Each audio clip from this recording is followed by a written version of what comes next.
tú tienes una cantidad de periodistas acosadísimos que les plantan patrulleros afuera de su casa, que los siguen, y no los siguen como este tipo de seguimientos que a veces les hacen a las personas, en las cuales la intención es que la persona no se dé cuenta. Los siguen haciendo énfasis en que los están siguiendo, para que sientan de verdad la presión. O sea, aquí ser periodista es súper difícil, súper arriesgado, y los periodistas nicaragüenses son sumamente valientes, porque siguen escribiendo. Lo que tú cuentas me parece que al espectador de Ecuador, al espectador de Venezuela, al espectador de Cuba, de Bolivia, de Perú, casi que de todos los países de Sudamérica, Latinoamérica, Centroamérica, no le va a sorprender estas historias, le debe estar viniendo a la mente con otro nombre del canal de televisión incautado, otros rostros de los periodistas que un día les pasa lo mismo que tú cuentas, sus casas son allanadas, sus computadores son incautados. Tenemos al periodista Fernando Villavicencio, que iba a ser asambleísta, a quien le pasó la descripción de lo que estás contando. Si nos está viendo, seguramente la imagen no le resuena en Nicaragua, sino aquí a la vuelta de las Naciones Unidas en Quito. Yo me pregunto, lo que tú nos cuentas de esta historia volcánica de Nicaragua, ¿es una advertencia de lo que puede pasar en Ecuador? También puede ser que por eso ha causado tanta resonancia en el país, no por el tema de los volcanes, que compartimos un poco eso con los nicaragüenses del libro. Por el momento es la menor de nuestras preocupaciones, sino este volcán que está activo en la gente. Mira, yo creo que Ecuador está en un momento sumamente difícil. O sea, el futuro no pinta bien y el presente es horroroso. El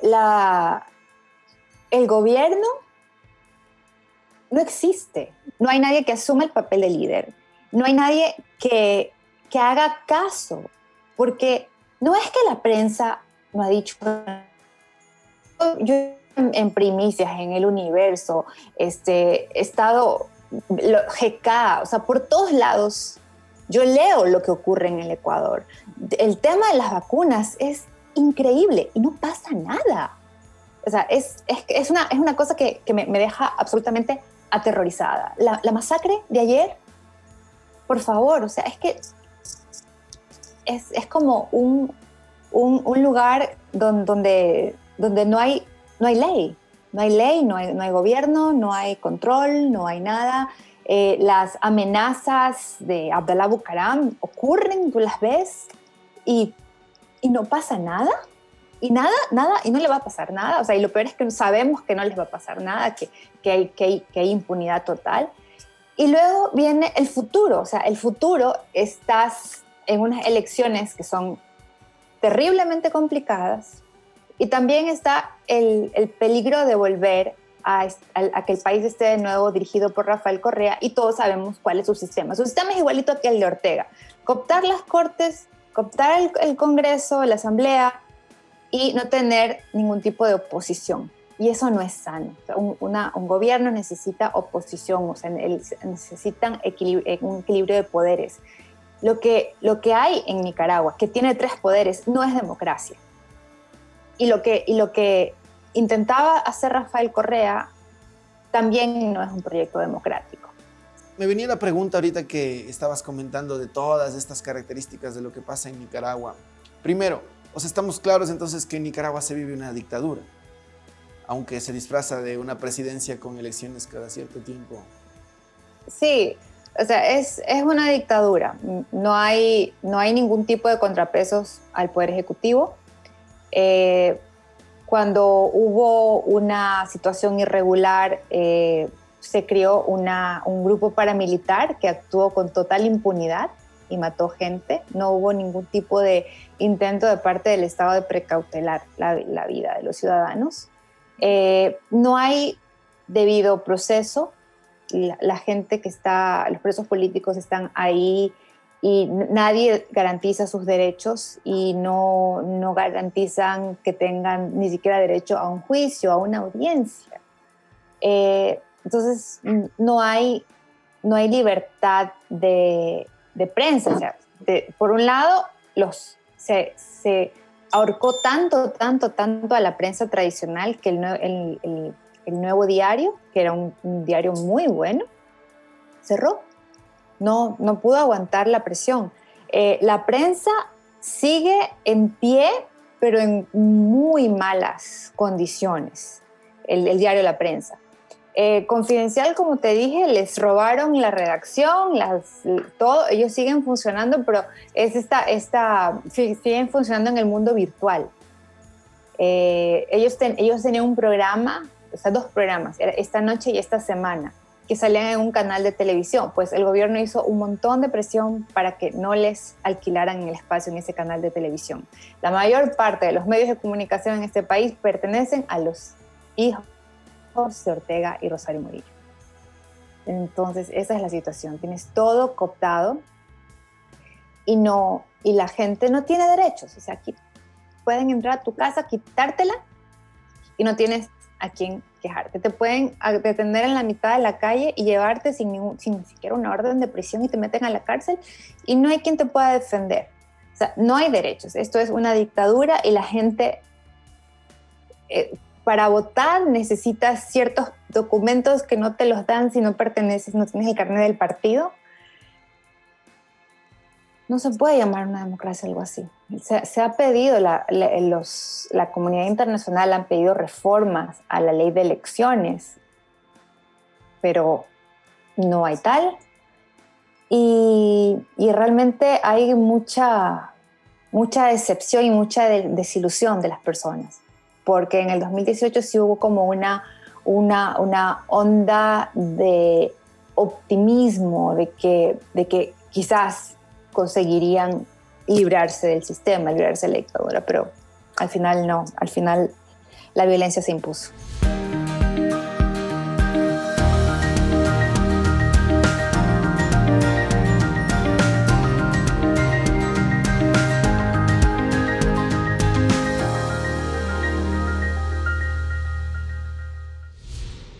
Este programa llega gracias al auspicio de GEMA. Muchas gracias a nuestros auspiciantes y muchísimas gracias a nuestra invitada del día de hoy, Sabrina Duque. Ella es periodista de algunos medios, entre ellos del grupo GK aquí en Ecuador, y también es la autora de un libro, Volcánica, que un poquito antes de la pandemia fue premiada por el municipio de Quito. Y yo diría que haciéndose eco de ya los premios que había recibido internacionalmente el libro, quería comenzar por ahí, Sabrina, que nos cuentes cómo nace la idea de Volcánica. Bueno, primero que nada, muchas gracias por la invitación para conversar contigo. Estoy muy feliz de estar aquí. Mira, Volcánica realmente tuvo un nacimiento en el cual yo pensé que iba a escribir un libro muy distinto al que al final yo terminé escribiendo. ¿Por qué? Porque el proyecto inicial de Volcánica para mí era un libro que fuera para contar la relación que los nicaragüenses tienen con sus volcanes, que es una relación muy curiosa para mí, que soy ecuatoriana y que soy de la costa además. Yo fui a vivir a Quito y yo veía a la gente que me rodeaba siempre preocupada con el tema de las erupciones volcánicas. También muy consciente del peligro que representa un volcán y también con mucho respeto ante la figura del volcán. Me mudo aquí a Nicaragua y de pronto me doy cuenta que aquí la gente a los volcanes no se los toman tan en serio, o sea, con tanta reverencia y no se piensa ni siquiera en el riesgo que representa vivir en alrededor de un volcán, ¿no? La gente hace paseos para subirse a un volcán que se llama Telica, que está con una fumarola eterna, y como es una parte plana al lado del cráter, se quedan a dormir ahí. Y eso me parece una locura. También hay un volcán que es el Masaya, en el que tú subes en tu carro y te puedes subir también a pie, es súper bajito, es súper chiquito, y puedes ver la lava, estás viendo la caldera, escuchando, oliendo, es muy impresionante. Y han ocurrido accidentes ahí, ha ocurrido veces que están ahí los turistas y de repente hay una explosión, un estallido y caen bolas de lava, piedras del tamaño de pelotas de playa. De una vez cayó encima de un carro dañó el carro, la gente no salió lastimada, muy, muy lastimada, pero no lo cerraron. Entonces me parecía que esta relación de los nicas con sus volcanes, que es muy vehemente, muy amorosa, les encantan los volcanes, pero al mismo tiempo como muy irresponsable, muy suicida, diría yo, era algo que yo quería contar. Además, hay muchas cosas en este país que están relacionadas con los volcanes. Por ejemplo, la parte del Caribe no fue habitada, no fue colonizada, sino hasta que hubo una erupción de un volcán aquí cerca de León que arruinó las plantaciones de algodón y dejó muchísima gente, muchísimos campesinos sin nada. Y Somoza en ese tiempo gobernaba, los metió a todos en aviones Hércules y los llevó al otro lado del país para colonizar esa zona. Entonces hay demasiadas historias y fiestas populares que tienen que ver con los volcanes. Y yo estaba escribiendo eso cuando en abril del 2018 estalló un levantamiento popular de los nietos de la Revolución Sandinista. De pronto, la situación política, que cuando yo llegué para mí era claro que esto no era un gobierno democrático, pero nadie se quejaba y nadie vio venir el estallido que de repente reventó y de repente me encontré viviendo en medio de una guerra. Y ahí era una metáfora, el país era el volcán, la situación política era la erupción. Y eso fue difícil porque estaba casi terminando el libro y ahí pensé, si hago un borre y va de nuevo y escribo una historia sobre esto, o si de alguna manera consigo encajar las dos historias, conseguir hablar de la metáfora y de la geología. Al final esto funcionó a través de uno de los textos de Volcánica, que es un perfil, está al último, es el perfil de Carlos Tunerman. Yo había escrito ese perfil antes y yo lo había escrito contando que era un hombre borrado, porque ya nadie lo recordaba, ya estaba totalmente desaparecido, estaba como León Viejo antes de que él llegara y lo rescatara. Pero cuando estalla la revolución y comienza el diálogo, él aparece de nuevo, se convierte en trending topic en las redes sociales y de pronto él era como la representación de esta ciudad desaparecida que de nuevo había vuelto a la superficie. A partir de ahí pensé, cuando ya ajusté el perfil, que ese podía ser un ejemplo de cómo unir las dos narrativas. Y al final salió Volcánica y realmente estoy muy contenta de que la fórmula haya funcionado. Algo que yo me acuerdo mucho en estos días es que Daniel Ortega se arrepintió profundamente de haber cedido a las elecciones que le ganó Violeta. Y su proyecto a partir de entonces fue volver al poder e hizo todos los pactos posibles.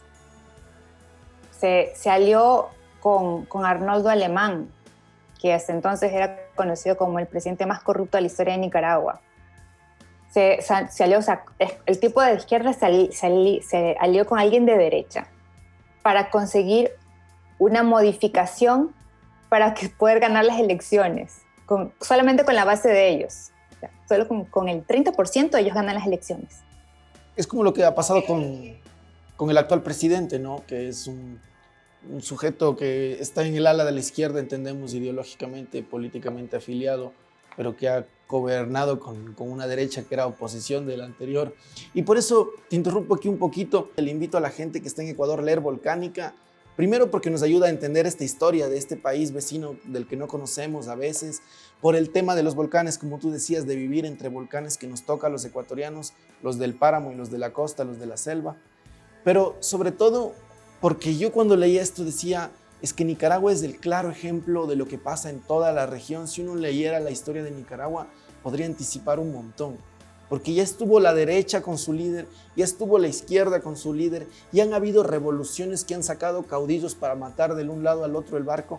Lo que está claro es que ni la violencia ni la dictadura es el camino. Hay un paralelismo en lo que pasa en Ecuador, no solo desde el señor Correa, sino desde antes. Quizás tú nombrabas al ingeniero Febres Cordero y yo por eso decía, sí, o sea, no creo que es un nombre Correa, no creo que es la izquierda o la derecha. Hay una esencia dentro que es más, ¿cuál es el volcán? ¿Cuál es la razón del caos en Latinoamérica? Yo creo lamentablemente que hay un fondo muy violento en Ecuador. O sea, hay como una colectividad que piense, que se siente autorizada a disponer de las vidas ajenas. Y ese es el gran pecado de origen. O sea, yo a veces me preguntan, porque hay afuera hablan mucho de esta nueva generación de escritoras ecuatorianas, que Mónica Ojeda, María Fernanda Ampuero, la gente me habla mucho de los libros de ellas, que son los que han sido más divulgados. Hay muchas ecuatorianas excelentes que han publicado afuera, y también está Gabriela Alemán, pero de las nuevas, María Fernanda y Mónica, y muchos amigos míos periodistas de varias partes me preguntan, pero ¿qué pasa en Guayaquil? ¿Por qué esos libros? Es un tremendo terror. O sea, yo le digo, mira, pero es que mira la realidad. O sea, nosotras fuimos criadas en una ciudad absolutamente violenta de origen, donde la gente se siente dueña de la vida de los otros, ¿ya? Donde yo crecí en una ciudad donde los escuadrones volantes eran vistos como una cosa positiva, ¿ya? Donde nadie nadie tenía, ni siquiera se lo planteaban que estaba mal decir que estaba bien si lo habían matado y apareció en la perimetral si era un delincuente. O sea, te aparecías muerto en la perimetral y eras de un barrio popular, eras un delincuente. O sea, no había forma de que la gente se horrorizara por esa situación. O sea, en Guayaquil, si algo te pasaba, ese es mi recuerdo, si algo te pasaba, si fueras mujer y te violaban, era tu culpa. Si eras hombre y te mataba la policía, era tu culpa. Si te desaparecían, algo malo habías estado haciendo. Y eso era lo normal. Y es lo normal también, era lo normal. O sea, discúlpenme, pero yo estoy hablando de mi experiencia. Yo nací en los años 70 y crecí, era niña, en los 80, cuando Febres Cordero era presidente. O sea, el primer presidente que yo recuerdo es Febres Cordero. Y también hay este asunto de meterse en la vida ajena. O sea, todo el mundo se mete en tu sexualidad, están mirando, tú siempre te sientes sumamente juzgado y tienes que ser sumamente católico y tienes que ir a la misa y demás. Y entonces yo estudié en un colegio de monjas, entonces todas las niñas bien del colegio de monjas fuimos criadas con el tema de que el aborto es pecado y no se puede, entonces no pase lo que pase, no puedes abortar porque la vida es primero, pero si es un delincuente está bien que lo maten. O sea, tú creces creyéndote esas contradicciones. Y yo crecí en medio de eso que era considerado la verdad. Pero tenía una ventaja. Mi papá no era católico. Mi papá era cubano y creía en los orishás. Entonces toda esta moral y toda esta concepción de lo que está bien y lo que está mal era cuestionada en mi casa por mi papá, porque mi mamá sí es muy católica. Ya, mi mamá sí es súper así, lo que dice el curita está. Entonces tenía ahí como una ventana que cuestionaba a los sacerdotes y a las monjas, que cuestionaba el catecismo, que si yo no iba a la misa el domingo, que mi mamá, hasta mientras ella tuvo poder sobre mí, yo fui obligada a ir a la misa todos los domingos. Apenas ella dejó de tener poder sobre mí, nunca más puse los pies en la iglesia.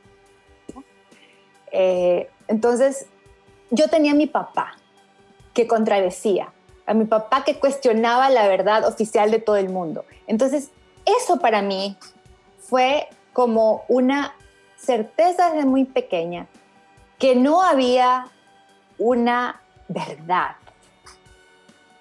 que había otras maneras de entender el mundo. Pero al mismo tiempo yo no me podía considerar de izquierda porque mi padre había perdido su patria por una dictadura comunista. Entonces, para mí todo el tema ese de la adoración a Che Guevara tampoco es conmigo, porque es adorar a la figura de alguien a quien tampoco en la vida humana le importaba un carajo, perdóname la mala palabra, pero era una persona que mandaba a fusilar a alguien más porque era gay, porque alguien le dijo una cosa, porque se enojó con él, o sea, no.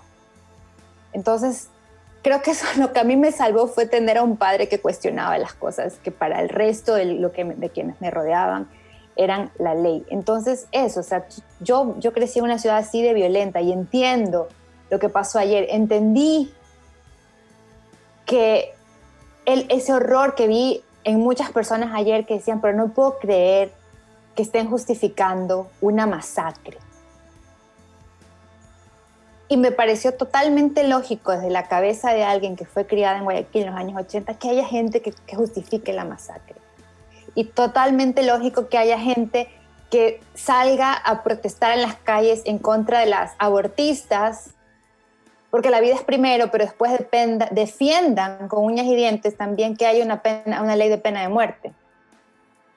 Porque no es la vida lo que es primero, es su concepción religiosa de la vida, que no tiene nada que ver con que la pobre niña que va a tener un hijo tenga 10 años. Entonces ahí, realmente es tremendo. O sea, me parece que Ecuador tiene una tremenda violencia instalada. Esta noticia de Puerto Quito, o sea, y es que nos enteramos, y tantas cosas que no nos enteramos y que son consideradas normales, que a nadie le importa. Los vecinos no dicen nada, las niñas son sometidas a cosas horribles y nadie se entera. O sea, digamos que ahora tenemos la ventaja de que estamos enterándonos, de que las cosas están brotando las verdades en nuestra cara y ya no podemos negar lo que está pasando.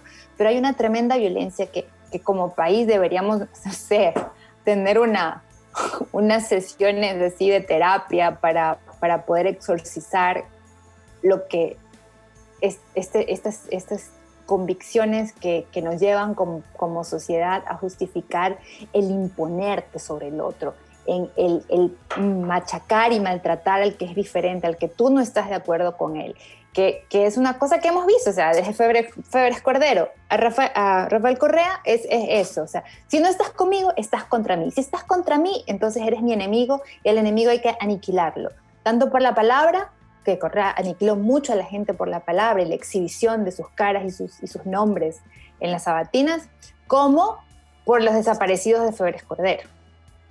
O sea, eso está mal y no sé, o sea, no sé cómo lo podemos resolver, no sé cómo podemos combatirlo, porque es tremendo tener una sociedad que justifica tanta violencia.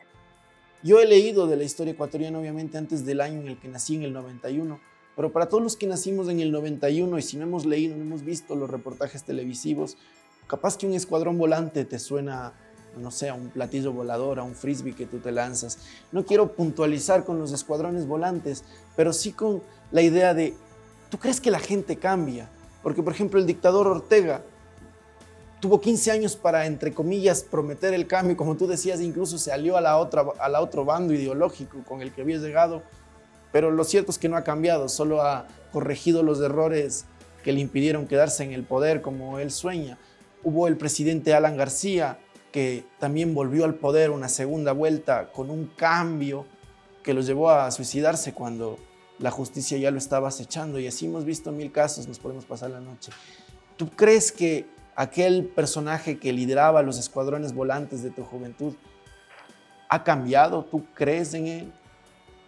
Yo creo que no, ¿sabes? Porque yo creo que la gente que se queda demasiado en el poder se corrompe, o sea, no hay forma de evitar que se corrompa.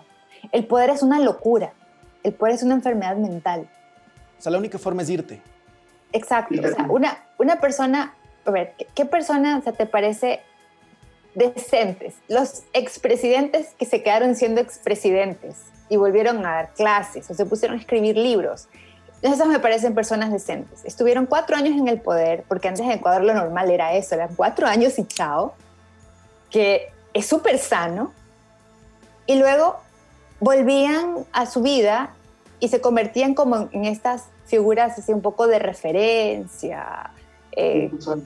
Exacto, o sea, Rodrigo Borja, o sea, le puedes criticar su presidencia o no, Pero bueno, o sea, esa es para mí la imagen. Gustavo Noboa también. O sea, son personas que volvieron a una vida normal y a ser personas normales. El tema es que así, yo he visto, leyendo todo lo que tuve que leer para entender lo que pasaba en Nicaragua, Daniel Ortega era ateo. Y era todo el tema, el prototipo del hombre revolucionario y no sé qué. En ese momento Daniel Ortega defiende un gobierno súper religioso. O sea, si tú lo ves desde el tema de la narrativa, Daniel Ortega cambió, si él era ateo, luego se casó por la iglesia y no sé qué, y antes era pro aborto y luego puso una ley súper en contra del aborto, entonces cambió porque Dios... No cambió. Lo que hacen estas personas es ser como unos camaleones para encajar en lo que se necesita en ese momento, en lo que es vendible, lo que le va a resultar en réditos políticos. Pero en el fondo son los mismos seres obsesionados por el poder. Son como el golem del Señor de los Anillos, my precious. O sea, lo que quieren es quedarse ahí instalados para siempre y tener las riendas de todo, o sea, ser los dueños de la hacienda. Entonces, pueden ser súper católicos o pueden ser súper ateos, tener toda una narrativa de conversión, de transformación de su vida, pero en el fondo son la misma cosa. O sea, el tema para mí ahora es, yo en este momento en Ecuador les diría que miren otros procesos políticos en los cuales la gente se enfrentaba ante dos opciones y las dos parecían malas. Pero en realidad hay que siempre optar por una candidatura en la que tú sepas que hay la posibilidad de ejercer una oposición. Cuando la otra parte te anuncia que no va a haber esa posibilidad, tiene un discurso que habla de perpetuarse en el poder, huye, porque es mejor pasarte en las calles 4 años lanzando piedras, sabiendo que va a haber una elección, que quedarte condenado en lo mismo para siempre con gente que no va a dudar en lanzar el ejército, la policía, los paramilitares o los que tengan en mano para quedarse en el poder. Se habla de que los escritores, la literatura en general, busca ser el reflejo de su época, pero sin duda tus escritos son eso, o sea, un reflejo, y con tu opinión, con tu análisis de eso, es lo que nos ha llevado, creo que tanto a hablar de esta actualidad. Y fíjate que estamos hablando de algo que es la actualidad nicaragüense, pero resuena con el Ecuador y resuena seguramente con los espectadores que nos ven a lo largo de una serie de países donde suceden lo mismo, donde hay estas especies de volcanes. Yo supongo que es tu ojo de periodista el que te hace fijarte en esto, ¿no? En el contexto político, en la parte social. Cuando estás hablando de un libro en el que, digamos, el tema eran los volcanes, la topografía, la geografía, la historia detrás de esa geografía y tu visión periodística, supongo que es la que te lleva a que la actualidad te inunde tanto en tu texto como en tu vida. Quisiera hablar un poco más acerca de cómo es esto del oficio tuyo, cómo es el vivir el día al día con esa necesidad de contar en palabras lo que está pasando, porque en Volcánica yo siento que es un reportaje muy minucioso, muy periodístico, valga la palabra, para irnos contando paso a paso lo que estás haciendo, incluso la idea intelectual, la idea teórica, la motivación de la autora detrás de esto, como suele suceder en la crónica periodística, ¿no? Especialmente esa crónica que ya toma una autoría, que le pone nombre y apellido al escritor. Un poco podemos profundizar en cómo es ese proceso tuyo, tanto en Volcánica y supongo que en el día a día. Soy reportera de un diario y el tema es que estoy muy lejana del día a día. O sea, yo ya no hago reporterías diarias. Yo agarro un tema y me demoro un montón de tiempo. Y yo que era una periodista, una reportera muy, muy pegada a la hora de cierre, a veces pienso que esa periodista que yo fui pensaría que el día de hoy soy una escritora perezosa, pero en realidad son otras formas de entender la narrativa. Yo trabajo en un periódico, pero yo ahora soy editora. Y mis textos, yo los escojo sobre lo que quiero contar, sobre lo que voy a escribir, y le dedico un tiempo. sea, yo he aprendido a administrar mi tiempo de una manera en la que puedo entregarme con el alma y con toda la obsesión a un tema durante un cierto tiempo que puede llegar a ser muy largo, porque ya no soy la reportera que era también. O sea, yo de esa reportera me traigo las herramientas de investigación, la capacidad de hacer reportería, cómo prepararte para una entrevista. Ahora, entendí la importancia de tener como un bagaje mucho más profundo. O sea, no quiero enfrentarme a la historia, a la gente, sin haber entendido, por ejemplo, los procesos históricos que tienen que ver con estas personas. No quiero enfrentarme a un personaje sobre el cual voy a escribir. Busco libros de divulgación científica que están en un lenguaje que yo puedo entender. No voy a leer un libro de neurología porque no estoy preparada, pero sí un libro de divulgación científica que me haga entender cómo esta persona trabaja, cuál es el área en la que está explorando, para poder tener las herramientas para comunicarme y poder luego escribir y que los lectores se enteren bien de lo que esta persona hace. ¿Ya? Entonces, si yo tengo muchas herramientas del periodismo, pero ahora le dedico más tiempo a la documentación, a la lectura de la historia, más tiempo a pensar. En el periodismo diario es una cosa que cuando tú ya lo ves con perspectiva, es una brutalidad lo que hacen los reporteros en términos de capacidad de pensamiento rápido y de reacción, porque tienes que contextualizar, tienes que escribir algo que sea sencillo, que sea claro, que la gente lo entienda, y lo tienes que hacer sumamente rápido.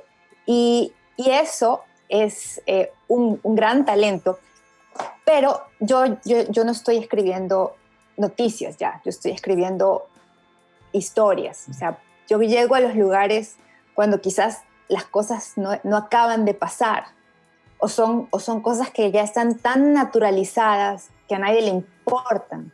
Entonces traigo mi mirada y enfoco esto para que la gente se dé cuenta de que eso sí importa, de que ahí hay historias, de que ahí hay personas, de que esto está ocurriendo. Entonces eso es lo que yo traigo del periodismo. Y creo que el ejercicio de escribir una crónica, de escribir literatura de no ficción, es siempre un ejercicio de mirada. Cada uno de nosotros tiene una manera de ver el mundo y de entender el mundo. Entonces, sobre un mismo hecho, diferentes autores van a escribir cosas distintas. Aunque los hechos sean los mismos, cada uno tiene un interés y va a hacerlo según un corte. Quizás una persona escriba una historia a través de un testigo, una persona escriba la historia a través de la visión histórica de la situación, una persona espere que pase un tiempo más para revisar esto en perspectiva. O sea, cada quien escoge cómo cuenta las cosas. Por ejemplo, mi primer libro, Lama, fue sobre una tragedia minera que ocurrió en Brasil, que fue la peor tragedia minera que se había registrado en ese momento. Y fue que era como una represa encima de una montaña de desechos de minería. Había sido descuidada la parte de los filtros por corrupción. Entonces, esto de aquí, en vez de estar seco como el polvo del café, que debía tener un sistema que estuviera chupando todo el agua para que eso se quedara así como el polvo cuando tú ya lo sacas para lavarlo, está todo pegadito, y se llenó de agua. Entonces el agua rompió la barrera y bajó por la montaña y arrastró 2 pueblos, o sea, desaparecieron 2 pueblos, y luego terminó en el río 12, y mató el río, y durante una semana y un día la gente vio por la televisión cómo el río se moría. O sea, los ríos no se mueren así de rápido, los ríos se mueren en procesos de contaminación de muchos años, pero eso fue así automático. Y yo me fui a contar esa historia cuando había pasado 1 año y medio. O sea, cuando ya no era noticia la gente, sino que era noticia solamente la discusión en los tribunales, las demandas, el debate de cómo iban a reconstruir. O sea, ya no se hablaba de las personas. Y yo me fui a hablar con la gente para entender lo que pasaba. Y ahí lo que encontré fue un escenario de problemas de salud mental tremendos, y un escenario de gente que había sido arrancada de una manera de vivir, luego había sido trasplantada en un pueblo y todo lo que ellos concebían como la naturalidad de las cosas, como sus rutinas, ya no existían. Entonces fue la historia de un trauma lo que yo terminé contando. Para concluir, yo te quería preguntar acerca de otro reportaje tuyo que me parece que nos permite ver la versatilidad del escritor y quería saber cómo haces para abordar distintas pasiones, distintos temas. Veo que te apasiona mucho lo social, el viaje, lo humano, pero también los deportes. Y en eso yo leía muchos artículos tuyos, uno de ellos, por ejemplo, de Cristiano Ronaldo, que veo que es uno de los personajes de los que constantemente estás hablando, destacando esta historia que hay detrás del cristiano que vemos en las portadas, ¿no? Que nos hace olvidar a veces que es un ser humano que salió de abajo y que a base de esfuerzo, de trabajo, de enfrentar una serie de adversidades, es que ha conseguido llegar a donde está. ¿Por qué te interesa tanto el personaje de Cristiano Ronaldo y cómo abordas tú un texto? ¿Qué es lo que te lleva a decir, aparte del deber periodístico, ¿no? Que entiendo que a veces hay fechas y hay que completar los temas? ¿Qué te lleva a elegir el tema, a decir voy a hablar de esto? Sí, mira, lo que en realidad a mí me apasiona es escribir perfiles. O sea, mi último libro se llama Necesito saber hoy de tu vida y es una colección de perfiles que escribí entre Portugal y Brasil. Eso es básicamente lo que a mí me gusta. Lo que he terminado escribiendo sobre actualidad, sobre política y sobre esto, fue por la coyuntura. O sea, fue momentos en el que estaba la historia ahí y tenía que escribirla, aunque no hubiera sido mi primera elección hacerlo, pero era como sentía que estaba comprometida de alguna manera. Cristiano entra en esta categoría de los perfiles. Y Cristiano, para mí, es la historia del buen alumno, de la persona que sabe aprender, de una persona que se propone metas y se asigna tareas y siempre se está exigiendo a sí mismo ser mejor cada día. O sea, me gustó mucho escribir esa historia por dos razones. Primero, porque fue una historia en la que yo misma me deshice de todos los prejuicios que tenía contra él. Y eso me parece fantástico. Generalmente yo me acerco a los personajes de una forma mucho más, digamos, no indiferente, pero sin ningún tipo de convicción, sin ningún tipo de opinión hecha, o sea, una opinión muy fundamentada sobre esa persona. Porque generalmente escribo de gente que trabaja en arte o de gente que trabaja en la ciencia, o gente que trabaja en la cultura. Entonces, generalmente tengo una opinión no muy formada. Entiendo a estas personas por sus obras, no por las personas que son, y cuando voy a escribir el perfil, ahí empiezo a trabajar en la persona, en las ideas y en todo esto. Pero con Cristiano, como es un ser omnipresente en la cultura popular, yo tenía una imagen muy negativa de él.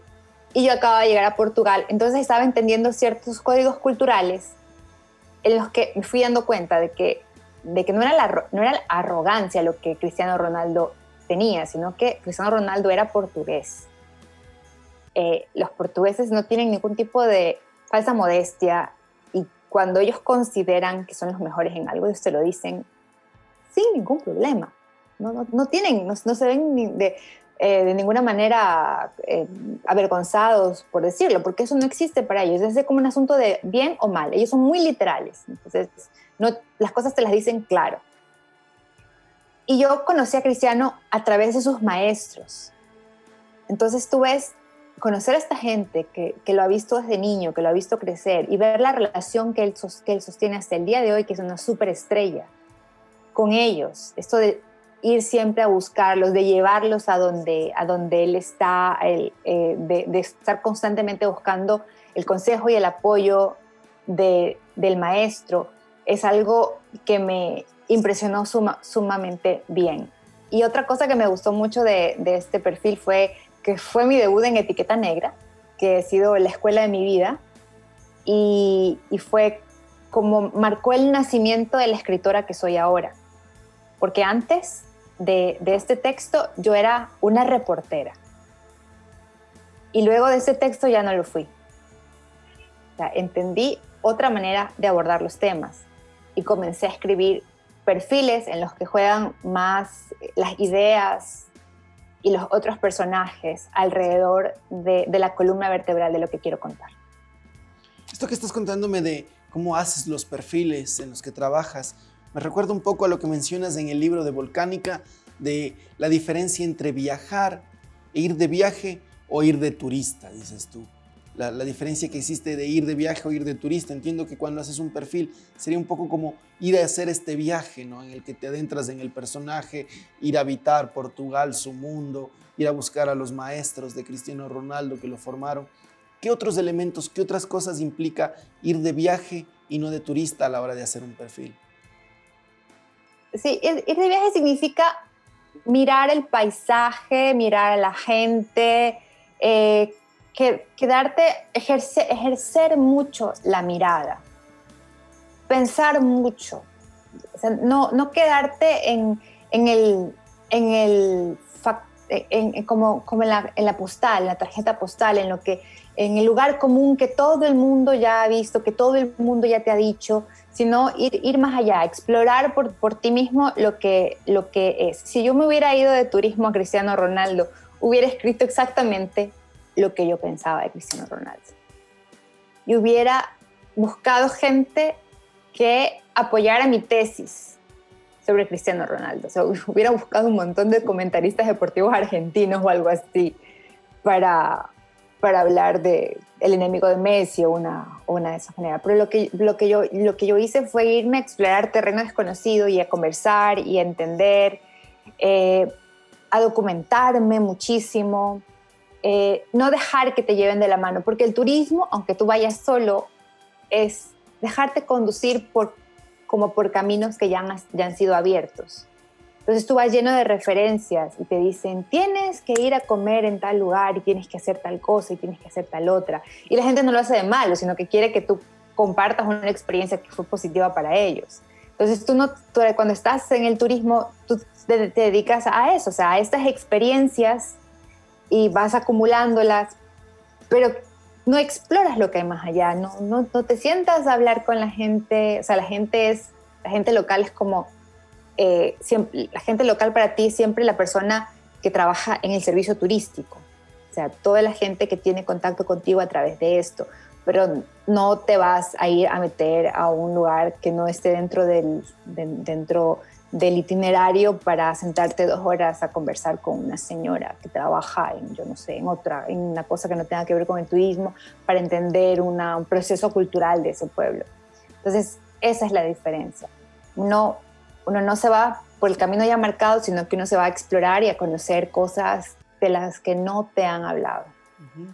Y finalmente, Sabrina, te quería preguntar acerca de las lecturas que has realizado en este tiempo de pandemia, que supongo allá también en Nicaragua estarán viviendo con cuarentenas, con todo lo que está implicando la pandemia a nivel mundial. Sabrina, ¿cuáles han sido tus lecturas de autores ecuatorianos en estos últimos años? Que nos puedas recomendar, destacar. Ok, ecuatorianos, solo ecuatorianos. Bueno, de ecuatorianos, la última autora ecuatoriana que leí fue Mónica Ojeda, Las Voladoras. Yo soy muy fan de Mónica y me precio de tener sus obras completas, desde La Desfiguración Silva, que es un libro que poca gente tiene, fuera de Ecuador. O sea, en Ecuador imagino que muchos lo tienen, pero fuera de Ecuador poca gente tiene. Entonces Las Voladoras es maravilloso. Cuando terminé de leerlo, le escribí a Mónica y le dije, mujer, ¿qué es lo que tú no eres capaz de hacer bien? Porque sus novelas son fantásticas, su poesía es extraordinaria y sus cuentos me dejaron sin aliento.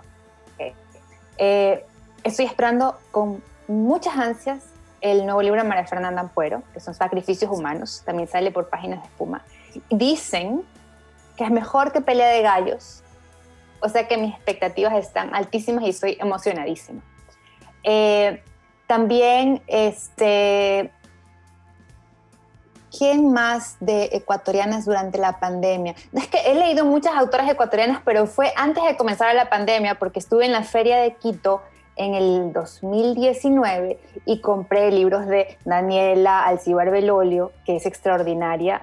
Me gusta mucho sus ensayos, es una ensayista maravillosa, maravillosa. Daniela Alcíbar Belolio es una ensayista maravillosa y también es una gran novelista. Gabriela, ay, discúlpame, se me fue el nombre de Gabriela. Gabriela Ponce, sí. Es su primera novela que publicó con Severo, Sanguínea, también, novelón, buenísima. Marcela Rivadeneira es una gran cuentista también. Y además de eso también es una gran ilustradora. Esa es una cosa que me gusta mucho de ella. Bueno, de las tradicionales... no, pero las tradicionales son las que son como de cabecera. Sonia Manzano, Gilda Holst, son buenísimas. Ahora, durante la pandemia, realmente solamente he leído a Mónica porque me he ceñido a leer lo que ha habido en libros electrónicos. Y no he encontrado... No ha habido lanzamientos que pudiera tener en libros electrónicos, porque, por ejemplo, yo quería el libro de Severo sobre Roy Sigüenza, La habilidad con los caballos, y lo tengo en la lista para comprármelo el día que pueda ir a Ecuador, porque no hay en ebook. Ecuatorianos también leí El cuaderno de la lluvia de Miguel Molina Díaz. Y estoy con muchas ganas de volver para poder comprar libros de ecuatorianos que admiro mucho. Salvador Izquierdo me gusta muchísimo y quiero leerlo. A Natalia García Freire ahora la voy a poder leer porque me acabo de comprar su ebook, pero no lo he comenzado todavía porque recién salió. O sea, yo estaba intentando leer su novela, queriendo leer su novela. Cuando fui a Ecuador a finales del 2019, ella iba a presentar Nuestra piel muerta en la Feria de Quito, pero yo fui, presenté mi libro y me fui a mi casa. O sea, no tuve tiempo ni siquiera de pasearme por las estanterías. Así que esa es una autora ecuatoriana que he estado queriendo muchísimo leer, de la cual me han hablado muy bien muchos amigos, y que ahora por fin que ya hay ebook voy a poder leer. ¿Quién es más? Solange Rodríguez Pape es fantástica, cuentista, pero esa también, esa la leí en el 2019, como en septiembre leí su último libro. Bueno, el libro que había publicado hace septiembre, el último libro que había publicado hace septiembre del 2019, porque creo que ya publicó otro.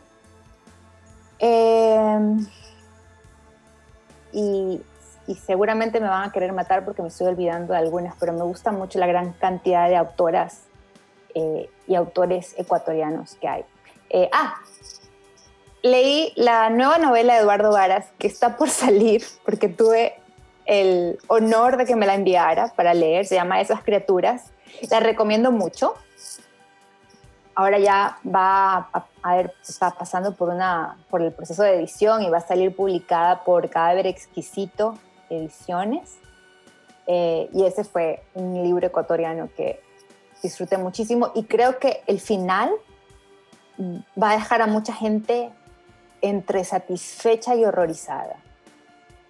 Sabrina, te agradezco un montón, muchísimas gracias. Nos has hablado de Nicaragua, pero pareciera que nos has hablado de toda la América Latina, de lo que se está viviendo en la actualidad. Tú nos decías que hablas de las huellas, de lo que ya pasó, y sin embargo tu texto no creo que vaya a pasar de vigencia, me temo, en los siguientes años.